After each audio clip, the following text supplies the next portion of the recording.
پہلے چھتیں آباد ہوا کرتی تھیں، مرچ مسالوں کی خوشبو سے بسی ہوئی، مرتبان میں رکھے ہوئے اچار کی مہک سے لبریز،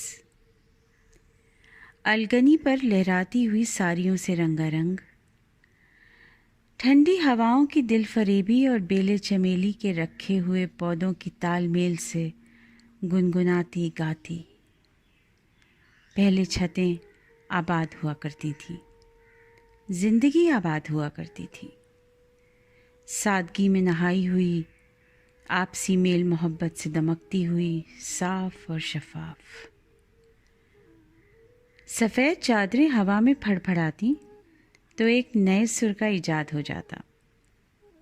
رنگ برنگی دوپٹے چاروں کونوں سے پکڑ کر ہوا میں لہرا کر سکھائے جاتے، کہیں رضائیاں سک رہی ہوتی تو کہیں مرچیں دھوپ کھا رہی ہوتی۔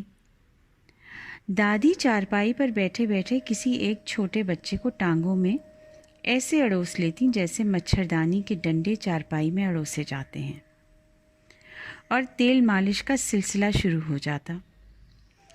بچہ تل ملاتا اور جلدی سے جان چھڑا کر وہاں سے بھاگتا۔ اگر کوئی بچی ہوتی تو پھر اس کی کس کے 2 چوٹیاں بنا دی جاتی۔ بچے مل کر چھت پر لکیریں کھینچ کر ایلی دولی کھیلتے۔ پتنگوں سے آسمان بھرا رہتا۔ گھر کے سارے لڑکے بچے سارا دن چرخی مانجھا اور پیچ لڑانے کی ادھیڑ بن میں لگے رہتے، اور اکثر بھائی لوگ آس پڑوس کی حسین لڑکیوں پر نظر عنایت بھی کر لیا کرتے۔ پہلے چھتیں آباد ہوا کرتی تھیں۔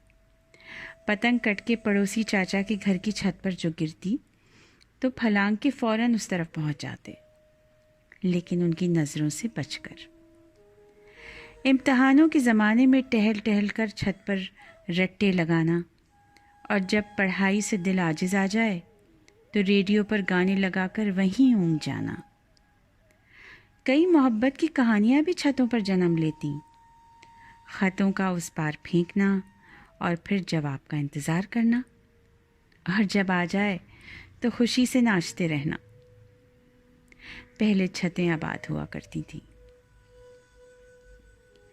کبوتروں کی غٹر خوں اور دادا ابا کے حقے کی آوازوں کی تال میل ماحول کو اور سرگرم کر دیتی، اور چڑیوں کے چہکنے سے رونق اور بھی بڑھ جایا کرتی۔